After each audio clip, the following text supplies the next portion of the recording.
I will now call to order the Arvada City Council Workshop for August 12th, 2025. Now I will do roll call. Mayor Simpson, Mayor Pro Tem Mormon, Councilmember Ambrose. Here. Councilmember Davis. Here. Councilmember Pfeiffer. Here. Councilmember Marriott. Here. Councilmember Rupert. Here. Do I have a motion to excuse Mayor Simpson and Mayor Pro Tem Mormon from the workshop? Wow, Kristen, we must be paying you a lot of money to do all these motions now for us. Yes, I'll move to excuse Mayor Simpson and Mayor Pro Tem Mormon from tonight's workshop.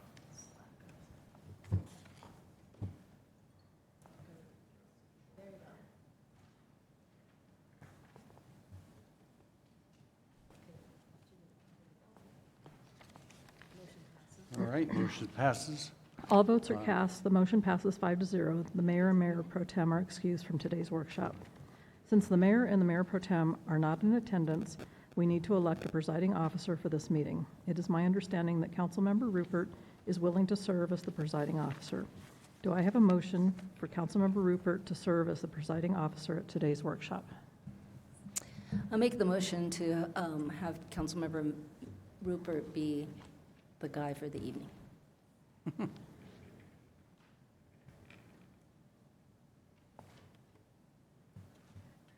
All votes are in.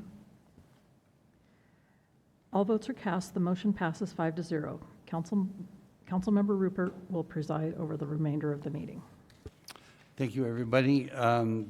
We'll now open our workshop for this evening, which is on water, sewer, and stormwater enterprise funds for 2026 rate and fee setting discussions. And we have a presentation from staff. Well, thank you. Hi. Good evening, Council. I'm Jacqueline Rhodes, our Infrastructure Director, and I want to start by acknowledging our team members here to answer any questions that you might have. We have Chris Gray, our Utilities Business Manager. We have Mary Stahl, our Engineering Utilities Manager. Debbie Baumgartner, our Utility Services Manager. Our City Engineer, Claudia Vaughn, and online, our Budget Analyst, Rocky Knapp, who can help us answer some questions tonight.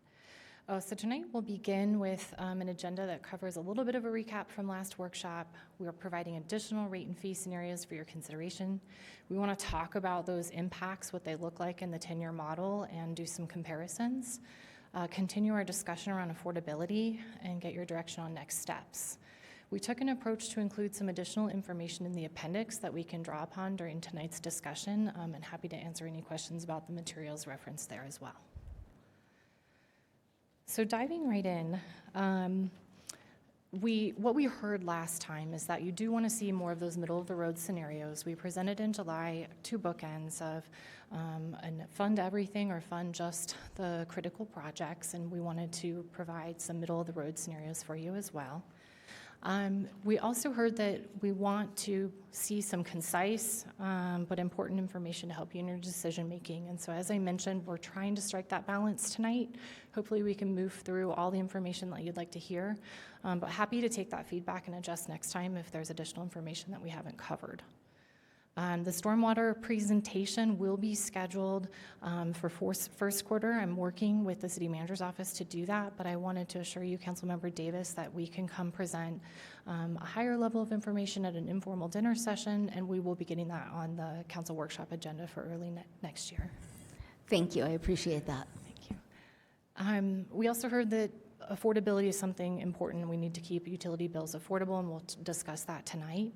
And that you'd like to see more clarity on the CIP list, specifically the consequences of taking action or not, and making sure that we're really clear and sharp on the naming and the grouping of projects.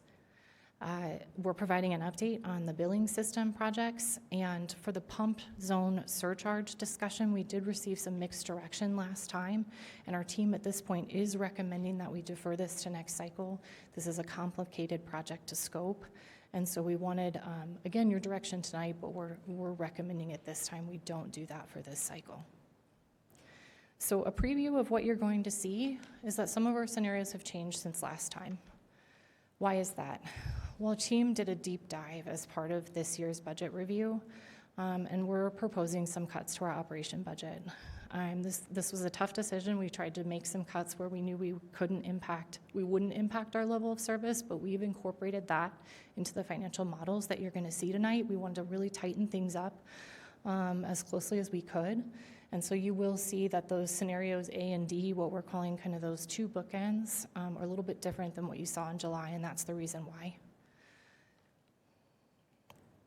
So the sequence of tonight's presentation, I'm going to turn it over to Chris to cover some specifics of the scenarios throughout water, sewer, and stormwater, and I'm going to pick it back up to receive your direction on affordability and next steps.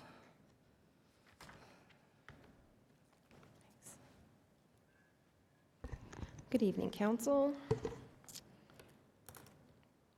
So we will jump right into the one-pager CIP projects. And as Jacqueline mentioned, we have handouts for you, hard copies on your desk there. Those reflect some feedback that we received from you to both be clear about what our project names are, be more specific about what the consequences are of not doing some projects, and then to roll up strategically similarly grouped projects so that it's easier to reference the list. So you'll see here on your hard copy, there's the acronyms at the very top, RWTP and AWTP for each of our plants. You'll see an RWTP repair and replacement rolled up line that's bolded.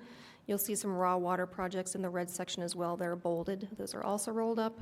And then down in the orange section, there are some raw water projects, and in the yellow section, some raw water projects and some distribution system projects. I know that this list went out to you last week, and I'll pause here to see if there are any questions or comments about this handout.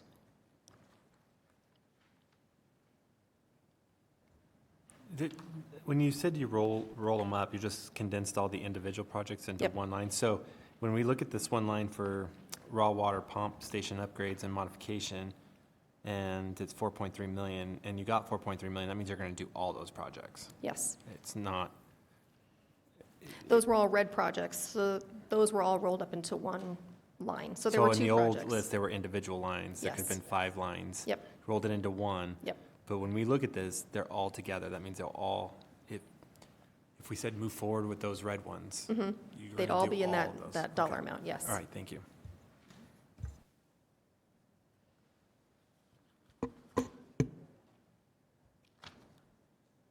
Thank you for putting that together. It does make it a little more concise for the everyday reader. I appreciate that. Oh, I actually Oh, have a sorry. question, sorry. I ahead. came in late. On the very last item here, the annual water line replacement and repair, it looks like that hasn't been differentiated out, and it looks like there could be boil orders if the replacement and repair is not done, and that's a pretty high price tag at $97 million. So my question is there a way to know which ones need to be repaired in order to avoid the boil orders for less than $97 million? I'm going to start off the response to that and invite Mary up to answer part of it. What we're looking at doing for the next cycle is peeling out those water line projects into red, orange, and yellow amounts so that they're not all grouped into yellow. And so that's something you'll see next year, but for this year, they're all in the yellow section, and now I will. So we have a risk of a boil order every time we have a break. It's not necessarily pipe size or pipe type or location, but every time you have a break, you have a risk that you've introduced dirt or other things that carry pathogens. And dependent on the severity of said break is the risk of boil order. So that risk of boil order is along the lines of the risk of the break itself. And that is notoriously hard to predict. I actually have probably 3 or 4 consultants every month try to sell me some new fangled something that I just don't think is going to give us Okay, good so you prediction. can't predict it based on age or something like that? We use age to guide us and material, but it's imprecise. Okay, thank you. I think that's important for council to understand that we have breaks all around the city, and old parts of the city as well as new parts, and since they are buried, the infiltration from outside pathogens and contaminants and then the additional flushing of the pipe would probably precipitate a boil order, but so far, it hasn't happened in the 21 years I've been here. Okay. And I'll refer back to this one-pager again throughout the remaining slides. On the next slide, we're giving you an updated funding scenario option list. So if you remember back in July, we provided two, as Jacqueline mentioned, the bookends A, which is the minimally funded CIP, which is basically two projects that we would complete, and then the fully funded CIP, which is the entirety of the list that you've seen. So along the left-hand side, you'll see our scenario labels, A, B, C, and D. You've seen A and D already. What these each fund are a combination of all of our debt service, both existing and proposed, and we do have proposed debt in some out years. You'll see that to the far right when we walk through those scenarios. All of our updated operating expenses, and again, as Jacqueline mentioned, we did take a deep dive into our operating expenses and reduced them. And then some variable CIP packages, and we'll walk through those. So again, scenario A has a variable increase, but no fixed increase. So 4% of a volumetric variable increase, a 0% fixed increase, which is an overall 3.4% increase combined, and there is $160 million of debt proposed for 2028. Scenario B is one of the new scenarios, so this is all of the red projects, both the minimal CIP plus the other red projects. A volumetric increase, again, of 4%, a fixed increase of 18.3%. So we are proposing for the next three scenarios an increase from the bi-monthly fee of $21.83 to $25.83 per bi-monthly bill. That overall increase is 6%, and that does include two potential debt issues out in 2028 and 2030. Again, another new scenario for you, scenario C, which is all of the red and orange projects. A volumetric increase of 5%, that same fixed increase of 18.3% for an overall 6.9% increase, and with some associated debt. And then you've seen the fully funded CIP. It has a volumetric increase in this version. We were able to reduce it because we had that reduction in operating expenses. So a volumetric increase of 7.5%, the fixed increase of 18.3% for an overall 9% combined revenue increase. And can you remind me, volumetric means variable rate? That's your usage. So based on how much you use, it's the tiered rates. Okay, and so you're saying that with A, that only people who use more would see an increase overall in their rates, or what does that So mean the applied? volumetric increase would go up 4% for everybody. So your Okay. water, so when you turn on the faucet and you use 1,000 Right. gallons, you'll get billed. The fixed portion of the fee, which is the same every month regardless of how much you use, Got that it. would stay the same. Okay, And so thank the you. fixed fees for the other three scenarios would go up as well as the volumetric. Thank you.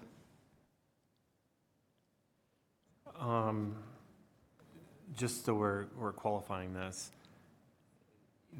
debt you're referring to in the far right column implies that this volumetric and fixed increases are year over year, right? This is just the 2026 rate and fee proposed increases. But do you still have access to $120 million of debt in 28 and 30? We're looking at those for each of those scenarios, yes. So, but if we approve the 5% and the 8.3, so it's number C, doesn't mean that you got $120 million in debt capacity. No, we would, if I'm hearing you correctly, we would not ask for that authorization until those 2 years. Right, but what I'm saying is you have to increase the fees year over year to one, pay the debt and to access the debt. Yes. Right? Yes. So the problem sometimes with this chart I have is it assumes that there's an approval of increase every year over year over year, where it could be A this year, C next year, B next year. So do you guys have that sensitivity calculated if that was the case, or? We have a series of 10-year rates and fees that are in our financial model, and we have those out for 10 years. So that's not the same rate and fee for 10 years for the minimal CIP. Okay, and I think where I'm just getting at is to make sure we're really clear that just because we approve C does not mean you have access to that debt yet. Absolutely. It aligns your trajectory to get to that debt and Yes. to pay that debt. We would come back to you Of course, So- ahead of that. So to achieve the 120 million debt in 28 and the 55 million debt in 2030, how many years of that same volumetric and fixed rate would you need year over year to achieve that? So for scenario C, we would be looking at a 5% in 2026, a 5% in 2028, 29 and 30, and then we would go down to 4% in 31 and 32. And then 27, 3%. right? You need 27 too. So 27. 27, 28, 29, and 30 Are all 5%, yes. to get to that debt capacity. Mhm. Okay. Would the fixed rates also increase every year to meet the debt obligation? We only have that programmed in for this year, for Just the one. 2026. Yes. Okay, so you will be able to hit it without the fixed rate increasing year over year, just the volumetric? Yes. All That's our proposal for volumetric? volumetric, yes. Okay, all right, thank you. Okay.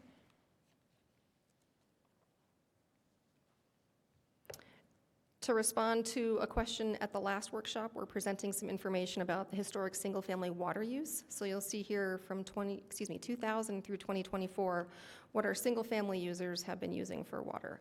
And back in 2000, folks were using a lot of water, 140,000 gallons on average. Once the 2002 drought hit, there was a lot of front range response to that drought, and so you've seen water use come down pretty significantly over the last 25 years. You do have some outlying years. You can see the really low years of use. Those are usually rainy years. But our last 5 years of single-family average water use is about 91,000 gallons, and we have taken that number through our calculations going forward to respond to that.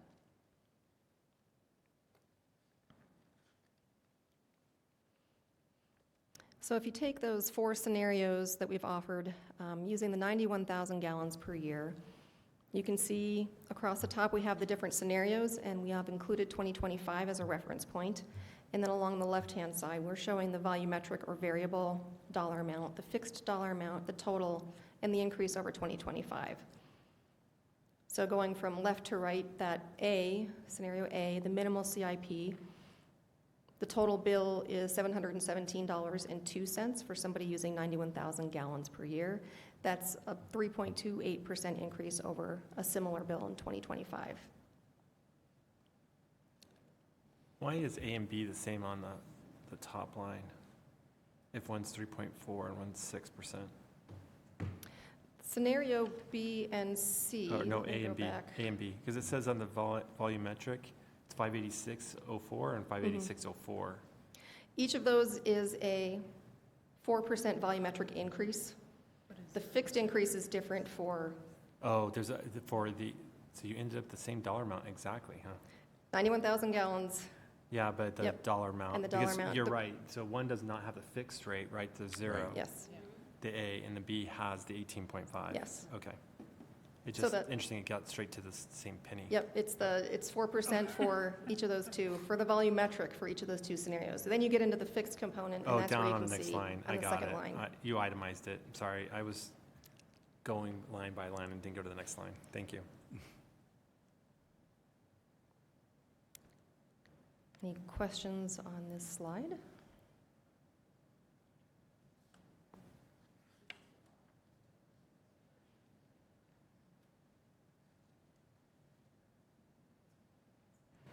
I will say I do appreciate the way that it's structured between the volumetric and the fixed, because if people are finding that, you paid $700 in 2025 and then the increases are $760, you can offset that by using less water.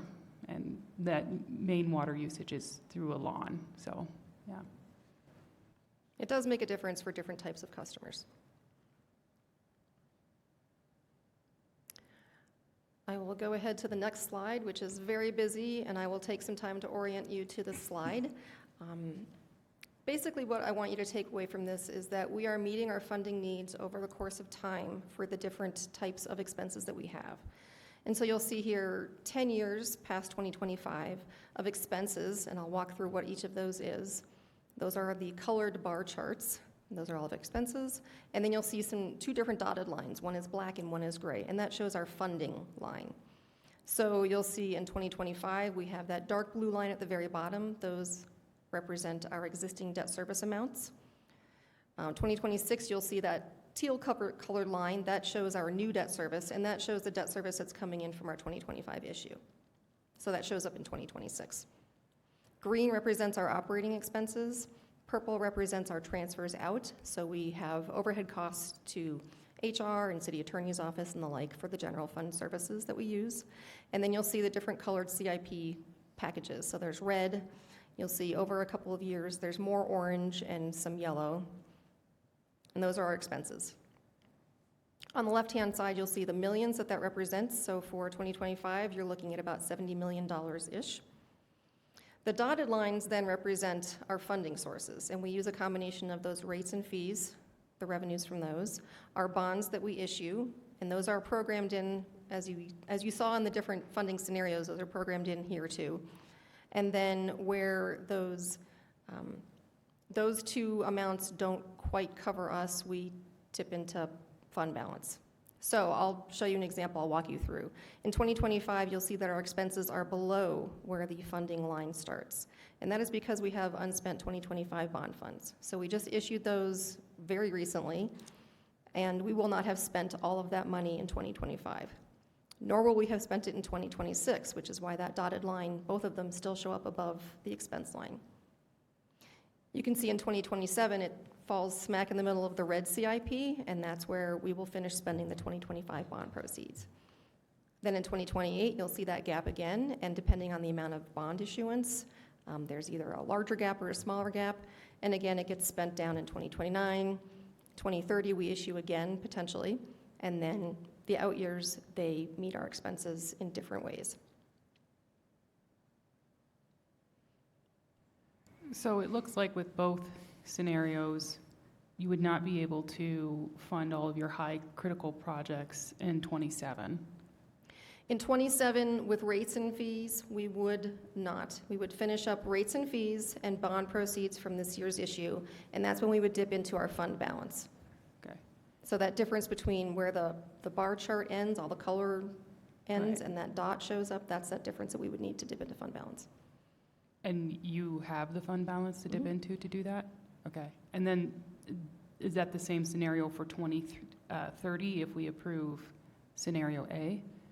Yes. You would be and dipping into a fund balance again to pay for the rest of the critical project? in scenario A, yes. Okay.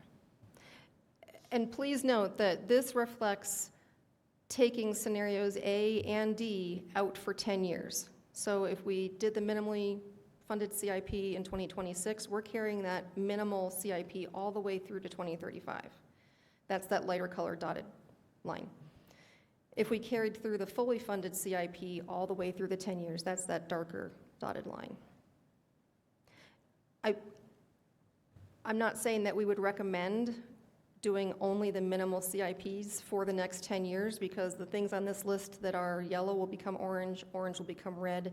If we keep pushing those out, they will have some consequences, but this again offers you the bookend of what is a potential scenario.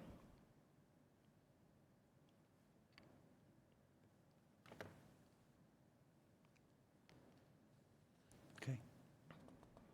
Okay. So moving forward onto this slide, you've seen this before. We updated it again per your feedback to include Denver on the list of our closest neighbors. This is the typical single-family annual bill, and this is updated to 91,000 gallons, not the 95,000 gallons. So you can see Denver is at the far left. What you don't see on here, and my apologies, is Broomfield. They would be on the far right and far more expensive.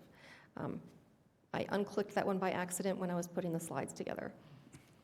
The slide does show on the bar graph the lighter color blue, or the teal, is the fixed component of the bill, and the dark blue is the volumetric component. So Denver has, for example, a higher fixed fee than many of the other comparative cities, Lakewood as well.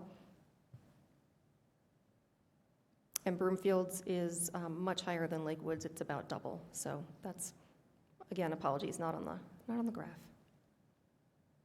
But this shows you where both of our bookend scenarios would land in our comparison to everybody's current 2025 bills. So again, this is 2025 bills for everybody else with our 2026 proposals.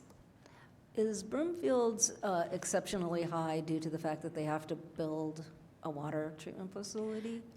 Theirs is high because they did a big true-up last year. They hadn't been doing, some of their growth-funded revenues had been paying for R&R, and that had slowed down a little bit, is my understanding, and so now they're catching up with rates and fees.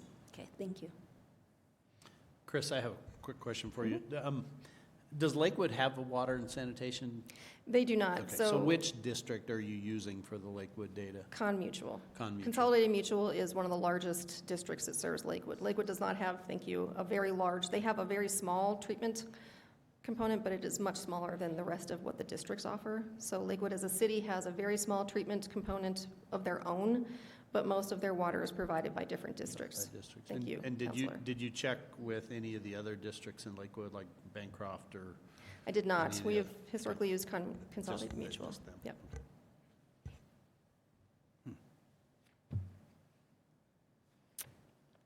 Okay. If there are no more questions on the water fund, and we can certainly come back to them, I'll move on to the wastewater fund.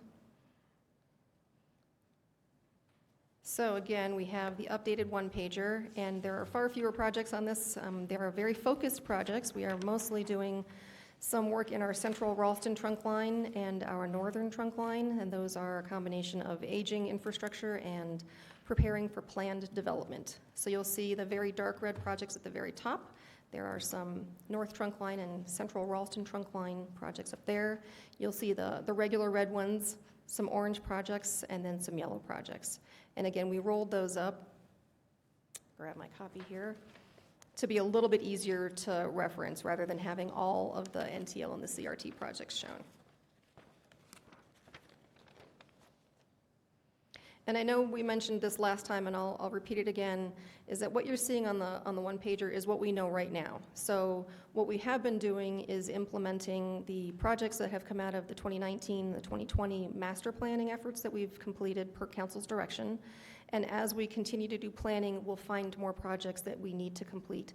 We'll rank those for priority, and we'll put those on the list. So this is the snapshot in time of the current thoughts from staff on what 10 years is going to look like. When we come back to you next spring, we will have a similar list, but there will be new projects on it as well.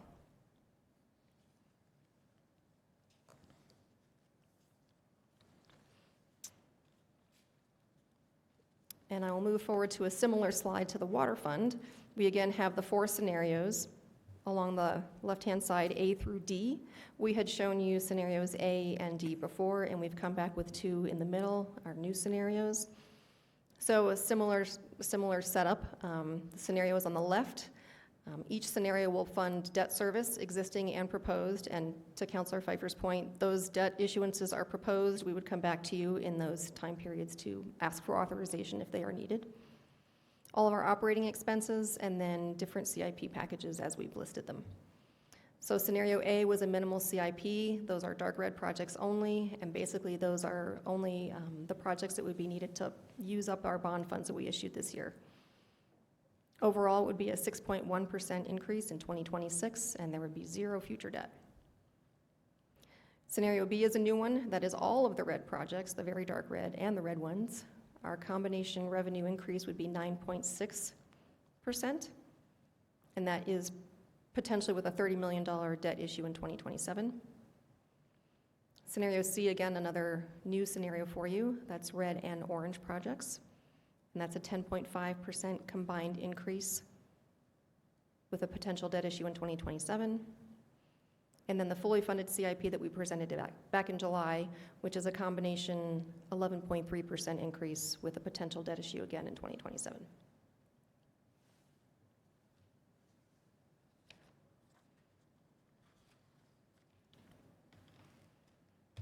If I take that forward to the next slide, which shows you the impact on a single-family home using about 48,000 gallons of wastewater per year, you'll see the same volumetric and fixed separation of charges with a total and then the overall bill increase.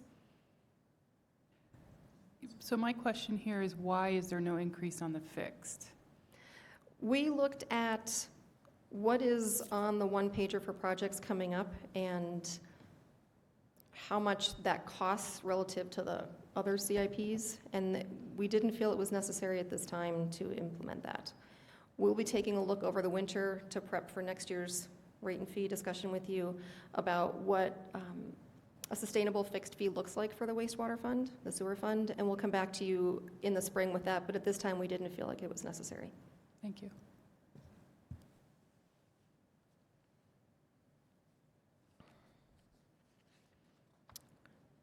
Okay, a very similar slide to the water fund showing our funding presentation for two different scenarios, the bookends, scenario A and scenario D, along with our expenses shown in the block colors.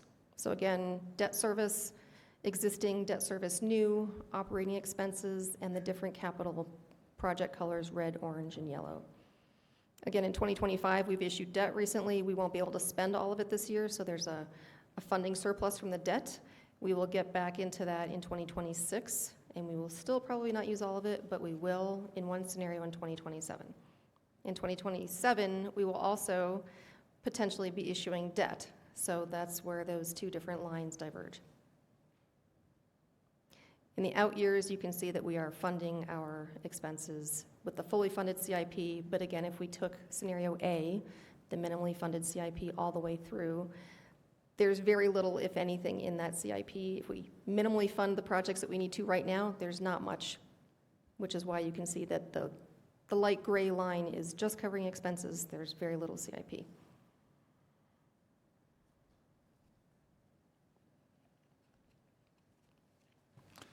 Sean? Okay.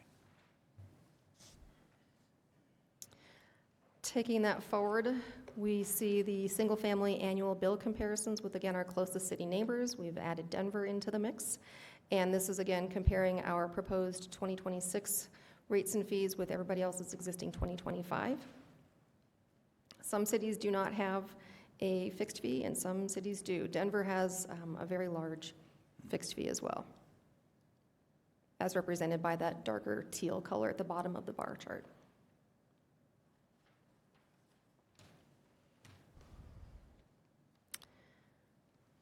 If there are no more questions on wastewater, I'll move forward with stormwater. So again, a one-pager showing you our stormwater projects. As I mentioned back in July, the city team is reviewing our stormwater fund projects and prioritization process for this year. And so we expect to come back to you in the next cycle with a more robust list of what the projects are and what we believe their priorities are. This is where we are right now, and so you can see we have some different red, orange, and yellow projects. We have one funding scenario for stormwater fund, and it's the same as the one we presented to you back in July. It's a 6% increase. That's minimal. That will cover our operational expenses and about $600,000 for our drainage improvement projects. The drainage improvement projects is a bucket term for those projects that come in from customer complaints or things that the city team sees.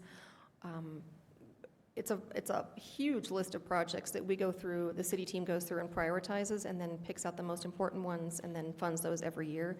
It is an annual project name under which we have a bunch of different projects. This is the only type of project that would be funded through this scenario for 2026. And again, we expect to come back to you next cycle with a more robust list, different definitions of what is critical and not as critical, the red, orange, and yellow definitions.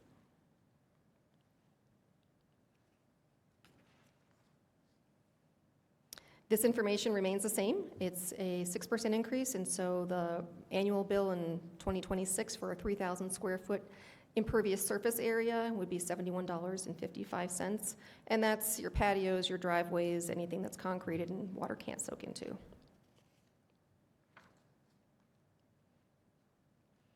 We had shown you some single-family water and sewer bills. We don't have that information yet because we don't have as good of an understanding of the projects that we'd like to, and so you will see this slide in the next cycle. But right now we're working on what those priorities and projects are. If we look at the comparison with our neighbors and their current 2025 stormwater fees, you can see where Arvada's 2026 shows up. Wheat Ridge, as we mentioned last time, is in the middle of, or in the process of going through a master planning effort to see what they want to do with their stormwater fund. And so we don't have any information about that yet, but we'll include them on the list next year when we have more information.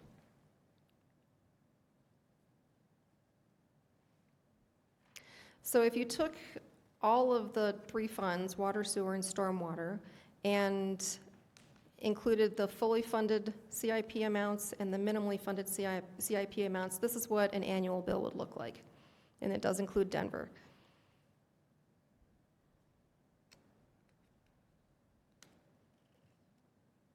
And you can see where Broomfield would fall if it were on the water fund chart. It is much higher.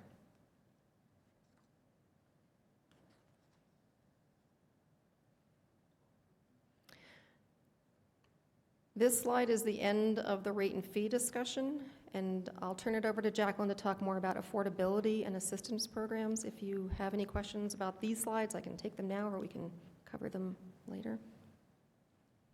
Actually, I do have a question that's probably more relevant here than later. And, you know, in all these scenarios you show, in a couple of instances where the amount of money on hand is in excess of what's needed now because we haven't been able to spend all the bonded funds or that kind of thing. How confident are you in these scenarios that the capacity to meet your financial plan you have? So in other words, if you embark on this financial plan that yields this amount of dollars in these years, but you don't have the capacity to put those all to work, you know, you can always save money, but I don't think we're doing the ratepayers justice if they're paying more than they need to so that there's money down the road. So the question is, you know, up to now, have you met is the actual work meeting the financial plan? Are you able to pace those two together? And are you confident in the future that the pace of those two things will stay synchronized and not one will be ahead of the other? So I'll start off answering your question, and then I'll invite Jacqueline to provide some more context. You had mentioned this, I believe, in the July presentation, and so we were working on that when we were working on the financial models. What we do when we're planning the financial models is we work to make sure that we are keeping the rates as low as we possibly can while covering each of the different scenarios, including bonds in there or debt in there where we need to, so that at the end of 10 years we have a positive fund balance, and that's what we're ideally going for. If I heard your question correctly, are we able to do all the work that we're funding in the time period that we're planning to?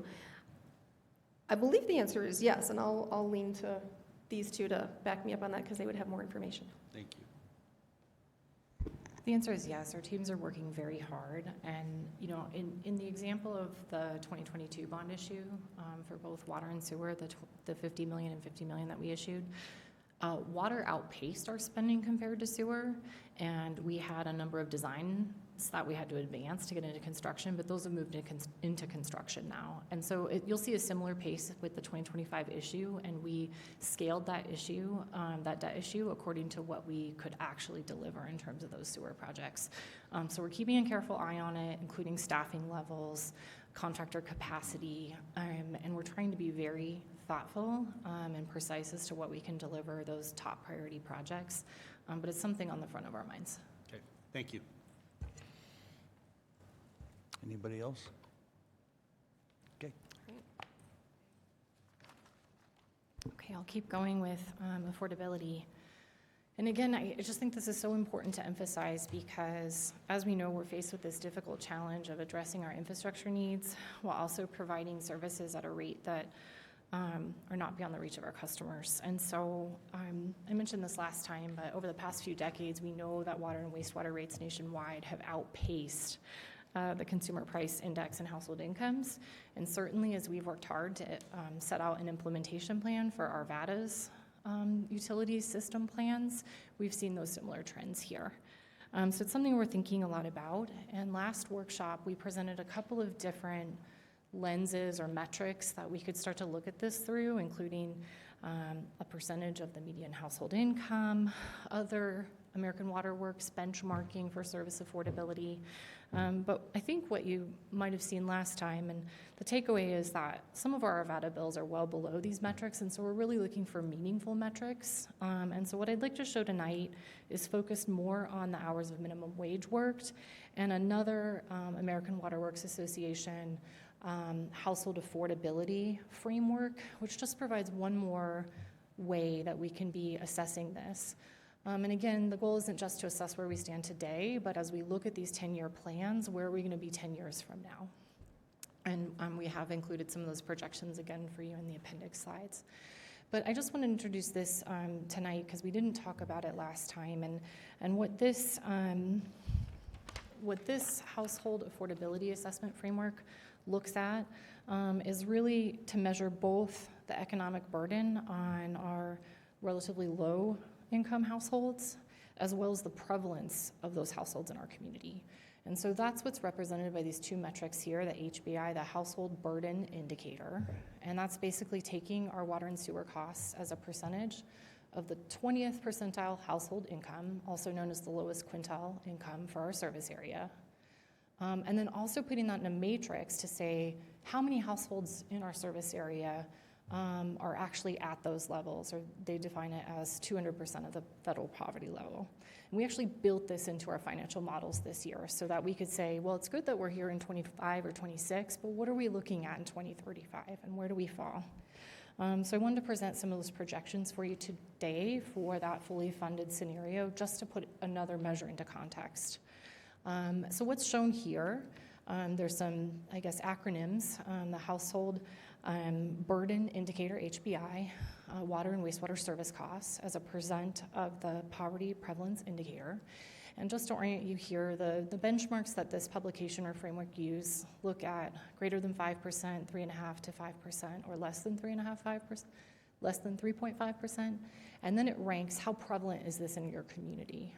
Greater than 35% of your community has households at this prevalence of 200% of the federal poverty level, all the way down to less than 20%. And so where Arvada falls is in that low burden category, at least in terms of the AWWA household affordability assessment. But I also want to draw your attention to the hours at minimum wage worked, at least at current minimum wage, and the fully funded scenario. I think there might be some rounding not shown here, but it's about 6.3 hours in 2026, and it goes up to just over 8 hours in 2035. So this is something I want to continue to report on, I think, trend over time. Ultimately, it's the council and our stakeholders and our policymakers that are going to define what affordability means for our community, but this is just one other tool that can help us forecast where we're headed with our financials. I'm sorry, with the hours you're saying it takes to pay the bill, are you saying that many hours a month? Yes, I'm sorry, Okay. a month. Thank you for that clarification. So our team has a couple of proposals for you to consider tonight. We would like to give you options to potentially address those who are impacted by rising utilities bills. And here's 4 options that our team came up with. We can, of course, maintain our status quo, our hardship credits, our budget billing, our payment plans, our Resource Central tools to help you manage and conserve water. But we're actually recommending the 2 options highlighted in green here. One is to take a look about digging into our operations budget further and piloting a bill credit program. What this could look like is there's a few other communities that do this. We could work with the county and essentially identify those who are participating in Excel's Low Income Assistance LEAP program and automatically apply a credit to those customers within our service area. We're proposing a $25 bi-monthly credit, essentially covering the fixed fee portion of the water bill. And we believe that we can find the existing budget to be able to pilot this option. We would look at using existing resources, but potentially covering some temporary salaries to work on this program. And we believe we could implement this in 2026. Option number 3 really expands option 2, and that's why we're recommending a wait-and-see approach, but we could go further. Cities like Thornton do this, and they look at expanding income qualifying criteria that could help guide a higher level of rebate, and we could explore something along those lines. The other option that we're recommending for us to consider is right now the hardship credit of $100 is a one-time thing, and we've seen pretty low utilization numbers of this historically. We could propose doing this once per year or annually for customers who need it. So I have a couple of questions. So you implemented water shutoffs for people to start paying, and it sounds like for the most part that's been pretty successful. You've got 86%, I think it was, of people who paid their bill and had their water turned back on. Is that right? That's correct, and even by the end of day Friday, we were above 90%. We've only done this for 2 billing cycles, so we still have more work to do. But overall, we're able to restore upwards of 90% of customers who were shut off by the end of the week. And you have hardship credits available now, Correct. and that hasn't helped to bring the other 10% to get their water back on? I don't have those specifics to share with you, but I can tell you our utility services team is trying to work with customers who indicate that they need some help. But I don't have the statistics of how many customers have sought that today. Okay, and then I guess if you don't have those details, my next question, I mean, maybe this would be something for you to look at, or maybe you have an idea now, but how much would implementing option 2 help that 10%? I don't have that information for you now, and I'm looking at the team, but that's something that we can certainly report back on. It seemed like an interesting first step that we could take. Certainly some other communities offer this, not all communities offer this, but it was a proposal to help address some of council's questions around affordability. Because some of the 10%, it's like they won't even talk to us. Like, we just can't. They won't turn our calls back, the water's off, we don't know what happened to them, right? Yeah, I don't know, Debbie, do you want to come? That's basically it. We are taking a balanced approach of what information they provide to us, and certainly we offer, are you aware of our programs? But I'm not sure how many stories we've been able to extract through the process of what's actually going on. Okay, thank you. You indicated there was very little utilization of the hardship credit. What is very little mean? How many times is it used per month or even for the year? Thank you for that question. As of May, we only had 9 issued. I'd have to work with the team to get updated numbers since we reinstated the shut-off process. 9 for the year? 9 for the year. And in That's 2024, we only had 23. So we are looking to better understand this. What are the barriers to seeking the credit? But certainly offering it as an annual potential instead of a once-in-a-lifetime potential, we felt like was a reasonable option. Other questions? Anybody? Sorry, and I just wanted to say that the operating budget savings comes out of not paying temporary workers, you said? No, we would potentially look to just reallocate funding so that whatever staffing we need to support this, we would reallocate and use existing staffing to do that. Okay. We also wanted to propose some non-income qualified options. Again, this is affordable for all, and what options do customers have to better control their bills? The proposal here is to, obviously we have the option to just maintain what are a status quo of our current conservation programs, which you can see here is about $64,000 a year through our Resource Central. The proposal here is again to look to reallocate existing operational dollars to increase those programs by $100,000. So bringing the total investment in 2026 to $164,000. And then we could do that across the variety of services that Resource Central offers. Jacqueline, let me ask you a question about that. So, how confident are we that the $64,000 just being spent on this is actually effective before we go throw another $100,000 on top of the pile? How would we know the effectiveness? I mean, it feels good to do that, to say, oh, we're gonna, increase these things, but if they're not effective, you're just throwing money away. How would we know whether that's a reasonable expenditure or not? Yeah, I'll start that, and then I'm going to have Chris Gray pile on. We have some information in the appendix about utilization in 2025, and you're right. Overall impact across the board is lower for this investment, but it does give customers some options, and I'll let Chris speak more to those. So part of Resource Central's goal with these programs is to help reduce water use in the Front Range, and they do give us a report every year of the aggregate Front Range water reduction by each program. I will say that the slow the flow sprinkler evaluations is probably one of the biggest bangs for the buck because it helps people understand what their sprinkler system is doing and not doing well. But I have a great amount of confidence that it's helping our customers reduce their water bills. Based on, The, feels good? well, it does feel good. It also looks nice if you're doing garden in a box and you like that. Resource Central is giving us an annual report that shows us how much water is being reduced every year. It is aggregated, so it is for the Front Range and not just Arvada.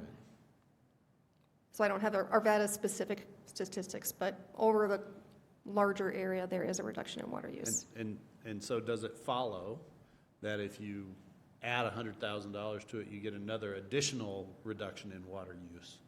I would say yes, because we're going to see folks understand their sprinkler systems and adjust them accordingly, replace lawn that doesn't need to be watered as much with something else. Well, potentially, but do we have full utilization of those programs already? I mean, a couple of things that strike me. So the garden in the box thing is great. It's free stuff. I know all kinds of people who take advantage of free stuff because it's free stuff. And it makes you feel good and it's free stuff. But I haven't personally seen, and I haven't gone out and looked for it, admittedly too, but I haven't actually seen anything that I would consider having moved the needle there at all. I do see people who become, hobbyists in xeriscaping and things like that, and they do that. Garden in the Box doesn't do that for them. It might be that little teaser that gets them started, but certainly nobody has re-landscaped their yard through Garden in the Box or anything like that. It's kind of a token maybe to get them going. So when I look at that and I go, okay, well, it feels good to offer that, but does that really move the needle? I don't know. I guess I'm skeptical. Everybody could think about that. I totally get the slow the flow sprinkler evaluations, but is that fully utilized? All the people who want to do that, is it getting done? And is there a waiting list of essentially twice as many as is currently doing it that aren't getting service, that could be getting service if we contributed more? And I think that's the relevant question.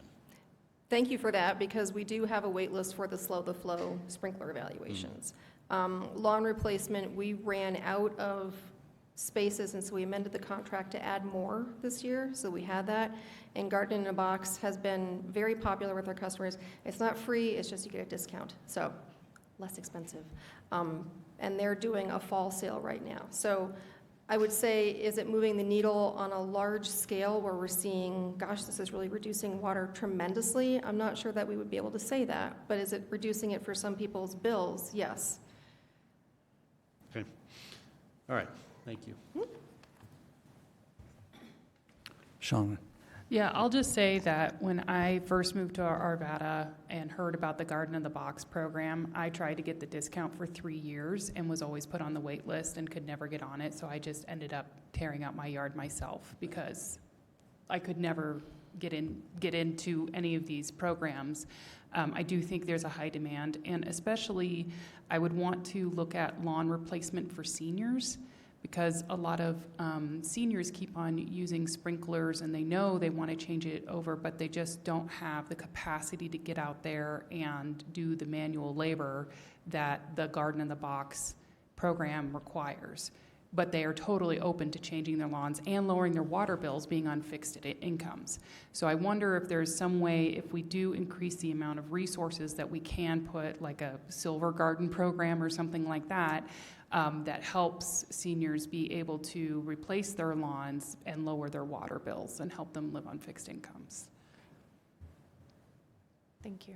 I'm curious if we have a count on how many lawns are being replaced each year and how many sprinkler evaluations actually take place each year in Arvada. So I'm going to reference a few numbers for 2025 for Arvada's program. For the Garden in the Box, we have 600 total discounts, and 176 are still available. We have that fall sale going on. For lawn replacement, right now, we have 52 projects happening and 14 available. And Slow the Flow, 100 offered, and there is a wait list. So we've maxed out on that for the current allocations for 2025. Other questions? All right. So finally, our team, this has been an ongoing discussion for some time now. We just wanted to provide a status update to our billing system upgrades. Overall, we have worked to make sure that our utility bills meet digital accessibility requirements associated with the ADA. We've already implemented some of those changes and will be fully compliant by the end of the year. We are doing a version upgrade in 2026 to our system software. This isn't like getting a whole new iPhone upgrade. It's like doing kind of that version software update. So it'll make some improvements, but a full update is needed in the future. The customer's ability to view your bill online, that is underway right now. Again, by the end of the year, all customers will be able to view their bill online. Thank you. I was going to ask that question because I don't have automatic billing, and because I don't, I can't see my bill, and I don't think that with your status of paper or auto should make a difference in being the ability to see your bill. That's extremely frustrating, and I agree. No, it was a charm. But yeah, when we went through this the last time, and Councilmembers Ambrose and Pfeiffer could look at their bill, but I couldn't. I thought it was something wrong with my device. But apparently, it's a feature. Yeah. So we're working to make sure that all customers can see their bill online, regardless of paperless status. I have a TBD on this, but I'll come back to it. The reoccurring credit card automatic payments, we do anticipate that by the end of 2026, but these other projects upgrades we're trying to implement first, so that may slip into 2027. Alternative payment methods, we're anticipating that in 2026. And we talked a little bit last workshop about our smart meter implementation and rollout overall 2027 completion. But in terms of linkage with the water use app and coordinating with all of the transponders that have gone out into the system, we're rolling that out into this year and into the spring. So that'll be a nice upgrade. So next steps, we do have a workshop scheduled with you September 9th. For any final direction or information you'd like to see. First reading on October 6th, and public hearing and decisions on October 20th. And so what we're hoping to hear from you tonight and get your feedback on is what affordability and assistance program changes would you like, if any, for 2026? Or would you like more information? Do you want us to hold that September workshop? And if yes, what important information can we bring to you to help in your decisions? If not, which scenario would you like us to return with for adoption?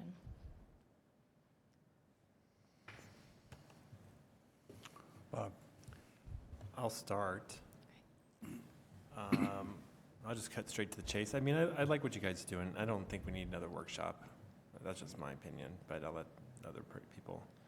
But for your first bullet, I like that $150 to $25 every bi-monthly. I think spreading that credit out for somebody who's in need is a little bit better, so I like the number 2. I will make a comment that I think we would get more payments if we had recurring credit cards. Mm-hmm. Being a late payer that I'm always on my wife about, it's just a pain because not everyone has checks, and I just can't believe we want to do all these upgrades but not do a reoccurring payment. And we're going to hold that later. That just blows my mind. For 2025, I cannot do reoccurring payments. We're definitely working on it. I get it if it was 1995 and the internet was just invented. Have a hard time 30 years later to say you can't do that. Understand. Or we get a new company that can. Would be a good idea. I don't want another workshop. I'm good, and if I was to pick a scenario, I'd go with the rest of the council, but, maybe B or C, not the minimum, but the one up from there. I think that's B and C. I'd be okay with either one of those. I don't think the full funded is where we need to be right now.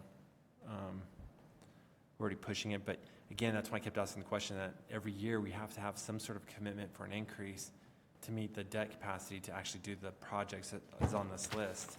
So it's not like this is every time you guys bring this to me is we're not going to be able to do the red in there just because we picked B or C, because we have to pick B or C every fiscal year for you to do that. So I don't know how you message that, but that needs to be,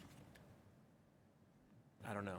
You know what I mean? How do you sell that message? Because you need a commitment from us year over year to increase 5% or 7% over the volumetric year over year. So think of your messaging, how you can clean that up. Because I don't want the public or ourselves to think, well, I funded you B, why didn't you do the $170-some million of debt? And that's not true. So that would be my options. And I just get on your vendor about recurring credit cards. That's the other thing. Sharon. Yes, thank you for the whole presentation. As per the usual, you know that I'm on your side. I like option C, and one of the reasons is that in the unlikely event of an emergency that we don't prepare for a catastrophic break, and then we have to call in a water provider for a neighborhood or a boil alert or something like that. I think that we need to have ourselves prepared for that.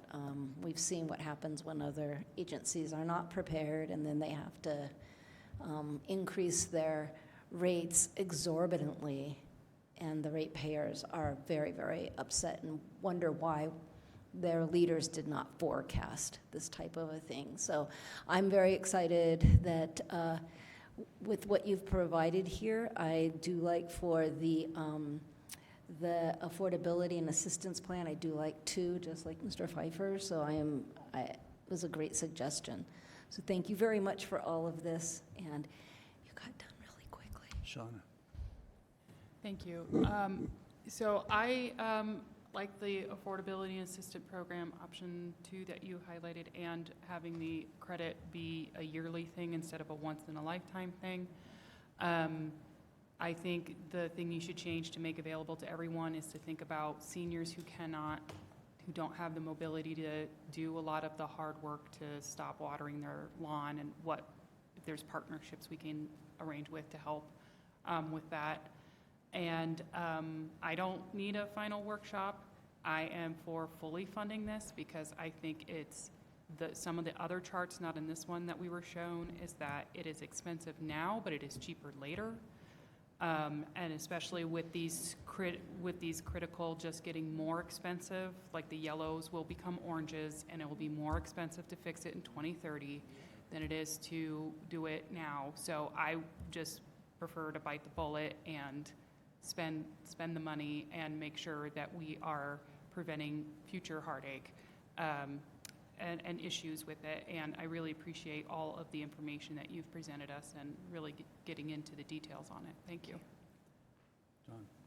John. So a couple answers to your questions. As far as assistance programs, I'm not a big fan of them. I think the assistance program we have now goes underutilized. When you talk about only 6 or 9 or however many people have achieved a $100 bill credit this year, it's a small number, and so I think one of the things that makes utilities work is it's even for everybody. Water costs the same from everybody in town, and it should.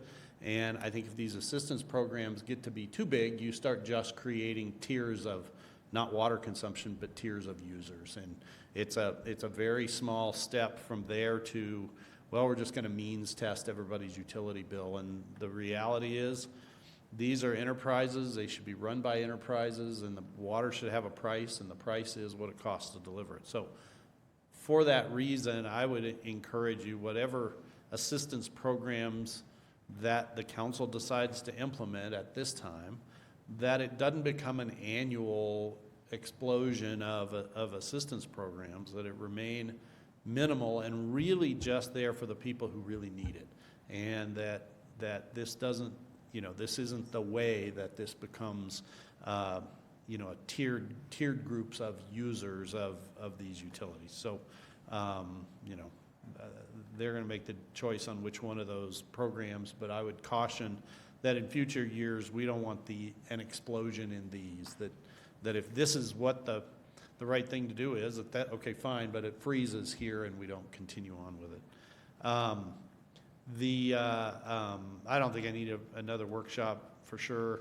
As far as scenarios, I would definitely lean towards either the B or the C scenario. I don't think, maybe there's some potential savings in total for taking the fully funded scenario, but there's also potential not savings by not matching the construction plan and the financial plan together. There's a cost associated with that.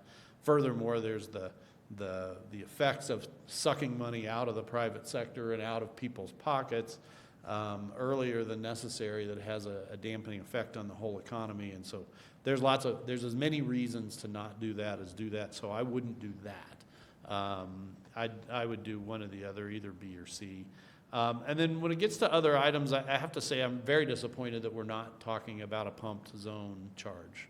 I don't see it as that difficult to do, because we're not talking about what it costs to create a pumped zone. We're not talking about the infrastructure that already exists or will need to exist in the future. The new development has paid for that. The system development charges have paid for that. The metro districts have paid for that. The operations of pumped water delivery and maybe sewer delivery as well doesn't seem that difficult to quantify, particularly in a gross manner like what we're talking about for rates. I mean, it's, how many pumps you have some figure for what their lifespan is.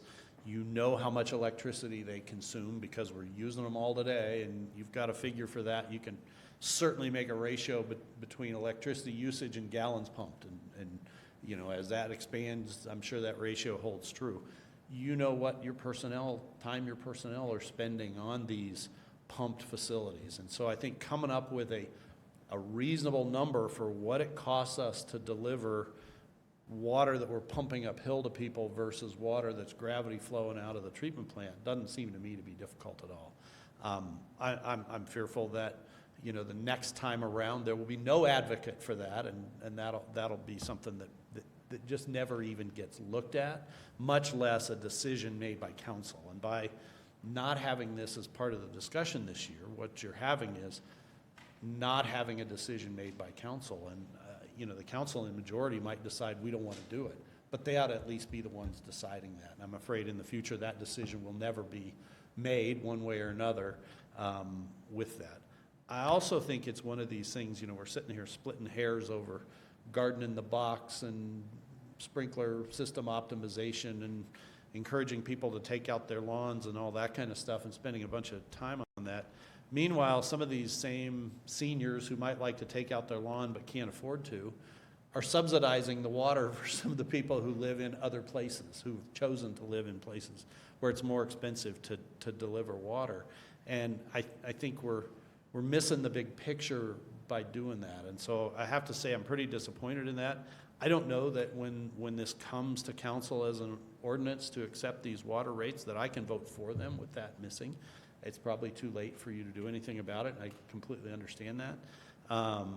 But that's something I just want to make sure that, I have no power to make sure anything happens, but I sure hope that when I'm no longer here, that at least the discussion is had and the council decides, should we do this or should we not? Because so far the council hasn't decided anything and hasn't even had a discussion. And I guess I would have to say I'm disappointed by that. All right, I've got a couple things. One, I don't think another meeting's necessary. I appreciate the work put into this one to answer our questions. Thank you. I am a fan of option C, I think. I think it allows us to stay at least even with the curve of demand without unnecessarily building the coffers of the city just in case. If we need to up in the future to adjust, we have the ability to do that, but I don't think we need to make the extent of that commitment here and now. I agree with Bob that we really ought to have the automated payment and repeat payment option. It will certainly, I really believe it will decrease the challenges we have with unpaid bills. It won't eliminate them, but I think it will reduce them. And that's worth working on. I'm inclined to agree with Councilmember Marriott that we ought to keep the assistance program minimal for those who really do need it and not have it be an expanding program, so keep it where it is. Okay. Any other comments, questions? Do you have any more questions for us? No, thank you for the direction tonight. Appreciate it. Do you want to repeat what the direction is on the, which one you picked? So what I heard from you, Mr. Pfeiffer, is that you're supporting of B or C from a funding scenario standpoint with a priority for the automatic bill payments. I think some of that 10% goes away if you had that. Yeah, and also you were supportive of scenario 2 in that affordability program for the fixed fee credit for the LEAP Excel customers. Councilmember